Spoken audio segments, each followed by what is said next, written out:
பேச வருகின்ற அனைவருக்குமே ஒரு செய்தி.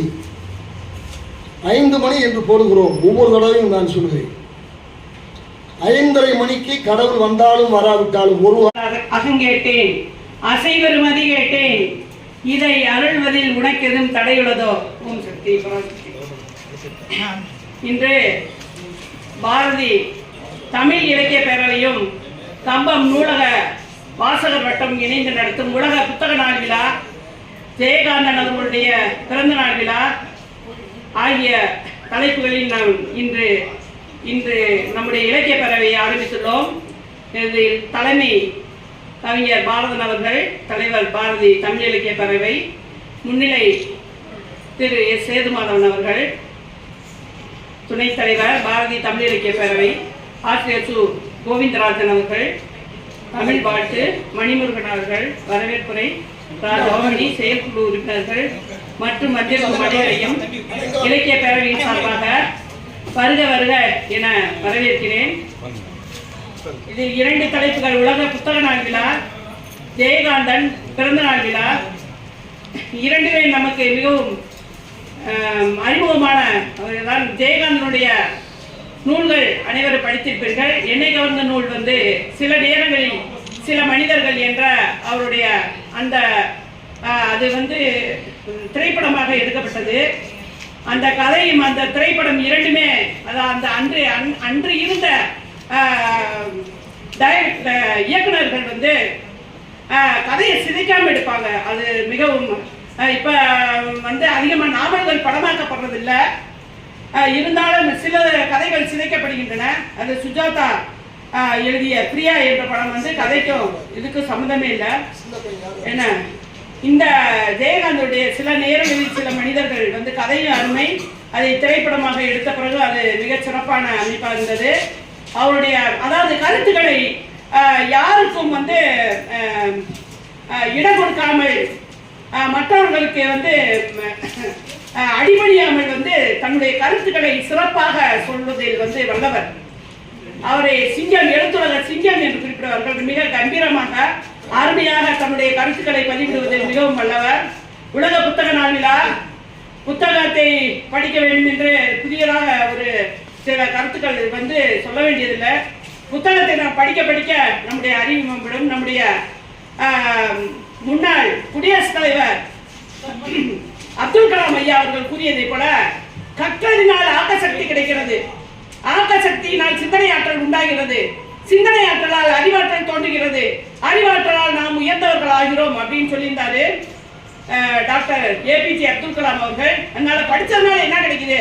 இந்த 4 வரிகளை சொன்னாலே போது. எங்களுடைய பள்ளியில் இந்த வரிகளை நான் அவர் படத்தை வரைய சொல்லி அந்த அந்த பள்ளிக்கூடத்தின் முன்பக்க சுவர்ல அவருடைய படத்தை வரைய சொல்லி இந்த வரிகளை எழுதி போட சொன்னேன். எத்தனையோ குடியரசுத் தலைவர்கள் போனாலும் மிக சிறப்பாக அந்த கற்றல் நாள் ஏற்படுகின்ற விளைவுகளை அவர் அதிகமாக சுற்றிய. நான் இப்ப சமீபத்தில் ராமேஸ்வரம் சுற்றுலா சென்றிருந்தேன். அப்பொழுது அப்துல் கலாம் ஐயா அவர்களுடைய இல்லத்துக்கு சென்று அவருடைய சாதனைகள், மிக ஒரு சிறிய வீடு, அவருடைய சாதனைகள், அவருடைய படங்கள் எல்லாத்தையும் அழகா வச்சிருக்காங்க. மிக அருமையாக இருந்தது. அந்த மாதிரி நீ தலைமுறைக்கு எல்லா இடங்களிலும் கற்றோருக்கு சென்ற இடமெல்லாம் சிறப்பு என்பதை நான் அந்த ஒரு இடத்துல சம்பவத்துல சந்திச்சேன். நான் புத்தக கலைக்குழு கலை திருவிழாவுக்காக மாணவர்களை கூட்டிக்கிட்டு பாளையம் உத்தம்பாளையம் ஹையர் செகண்டரி ஸ்கூலுக்கு போயிருந்தப்ப நிறைய ஆசிரியர்கள் ரவுண்டா உட்காந்து பேசிட்டு இருந்தாங்க.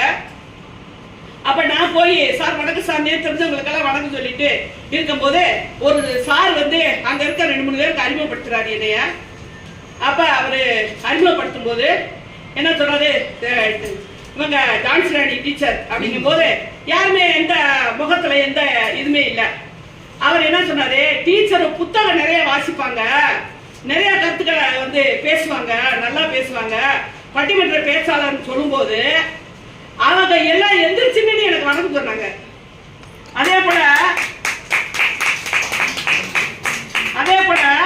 ஒரு காவல் நிலையம், ஒரு சந்தர்ப்பத்துல ஒரு காவல் நிலையத்துக்காக காவல் நிலையத்துக்கு ஒரு பிரச்சனையில போய் பார்க்கும்போது அவங்க இணைய டீச்சர் நீங்க ரொம்ப நல்லா படிப்பீங்களா, நீங்க பஸ் ஸ்டாண்ட்ல புத்தக கண்காட்சி, நம்முடைய பாரதி இலக்கிய பரவலின் புத்தக கண்காட்சி நடந்துட்டு இருந்தது. அதுல பேசிட்டு இருக்கும்போது பஸ்ல போனவங்க வந்தவங்க எல்லாமே என்னுடைய பேச்சை கேட்டுட்டு அவங்க வந்து அடுத்து என்னை பார்க்கும்போது சொன்னாங்க.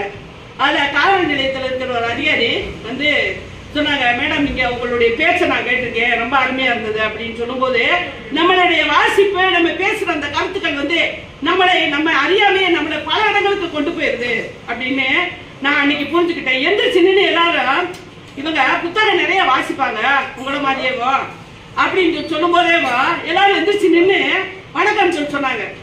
அப்ப அந்த புத்தகத்தை படிப்பவர்களுக்கு சென்ற இடமெல்லாம் சிறப்பு. அவர்கிட்ட கேட்டேன், என்ன புத்தகம் படிச்சுட்டு இருக்கீங்க அப்படின்னு கேட்டேன். அப்ப அவரு மரணத்துக்கு பின்னாடி என்ன அப்படின்னு படிச்சுட்டு இருக்கேன் அப்படின்னாரு.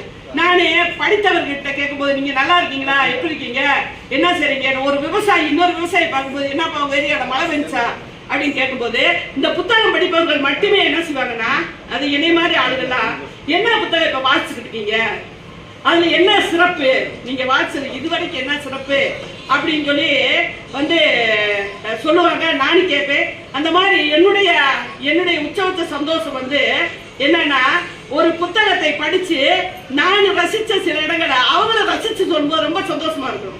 ஐயோ நம்மளை போலவே அவங்களுக்கு ரசனை இருக்கு அப்படின்னு. அந்த மாதிரி புத்தகங்களை நான் படித்துக்கொண்டே இருக்க. புத்தகங்கள் மிக சிறந்த நண்பர்கள். அறிவு வளர்ந்து என்ன புத்தகங்களை படிச்சு நம்ம வந்து அந்த உணர்வை நம்ம வெளிப்படையா எப்படி இருந்துச்சுன்னு சொல்லவே முடியாது. அந்த அளவுக்கு ஒரு மன மகிழ்ச்சியை கொடுக்கும். நான் மீதியாக இப்ப படித்துக் கொண்டிருப்பது வந்து தமிழறி மணியனுடைய நூல்களை நிறைய நல்லா இருக்கு. அப்புறம் சமீபமா சார்ட்ட கூட சொல்லிட்டு இருந்தேன், உலகத்தில் உள்ள மதங்கள் வந்து இந்தியாவில் நிறைய மதங்கள் தோன்றியது. அந்த மதங்களில் சில மதங்கள் வந்து அழிஞ்சிருச்சு. புத்த சமண சமயங்கள் இதெல்லாம் இப்ப இருந்துட்டு இருக்கு. ஆசிவகம்னு ஒரு மதம் வந்து அழிந்து விட்டது. அந்த மதத்துடைய பத்தி 7ஆம் வகுப்பு புத்தகத்துல இருக்கும். நான் அதை பத்தி தேடி படிக்க ஆரம்பிச்சேன். படிக்க நிறைய இருந்துச்சு, இன்னும் படிக்கணும் அப்படின்னு சொல்லி நான் தேடும்போது வந்து தமிழறி மணியன் ஐயா அவர்கள் வந்து ஒரு நூல் இருக்க, வாழ்ந்தே ஒரு மந்திரம் அப்படின்னு சொல்லி ஒரு நூல் எழுதியிருக்காரு. அதுல அந்த நிறைய அந்த மதங்களை பத்தி சொல்லியிருந்தாரு. ஆசிவகம் என்ற மதத்தை பத்தி சொல்லியிருந்தாரு. அதுல எனக்கு இன்னும் நிறைவு கிடைக்கல, தனியா இன்னும் படிக்கணும்னு நினைச்சிருக்கேன். அந்த மதம் வந்து ஏன் அழிஞ்சு போச்சு, நம்முடைய இந்தியாவில் ஏன் அதனால ஸ்டாண்ட் பண்ண முடியல, அதுக்கு காரணம் என்ன அப்படின்னு சொல்லி அது இன்னும் நிறைய தகவல்கள் தெரியணும்னு சொல்லி என்னுடைய மாணவர்களுக்கு அதே போலதே கொஞ்சம் லிங்க் மாதிரி கொடுத்துருப்பாங்க. அந்த புத்தகம் முடிய சமூக பாடத்துல வந்து இப்ப கூட புத்தகம் கொண்டு வந்தேன். சமூக பாடத்துல கீழே அந்த லிங்க் கொடுத்துருப்பாங்க. அதை வச்சு இன்னும் பல மாணவர்களுக்கு நீங்க சொல்லணும் அப்படின்றதுக்காக ஆசிரியர்கள் வச்சிருப்பாங்க. அதை வந்து எந்த ஆசிரியர்களும் அதுவா ஆர்வம், எனக்கு அதுல ஆர்வம் அதிகம். ஏதாவது ஒண்ணு படிச்சோம்னா அதை பத்தி மேலும் போல விவரங்களை தெரிஞ்சுக்கணும் அப்படின்னு இப்ப நான் இலக்கிய பரவலில் சொல்லுவது, வாழ்வே ஒரு மந்திரம் அப்படின்ற தலைப்புல தமிழறி மணியன் ஐயா எழுதின புத்தகங்களை படிச்சுக்கிட்டீங்க. நம் வாழ்வதனுடைய நோக்கமே, அவர் சொன்னது, நம் வாழ்வதனுடைய நோக்கமே முதல்ல நம்ம ஸ்கேன் பண்ணிக்கிறோம்.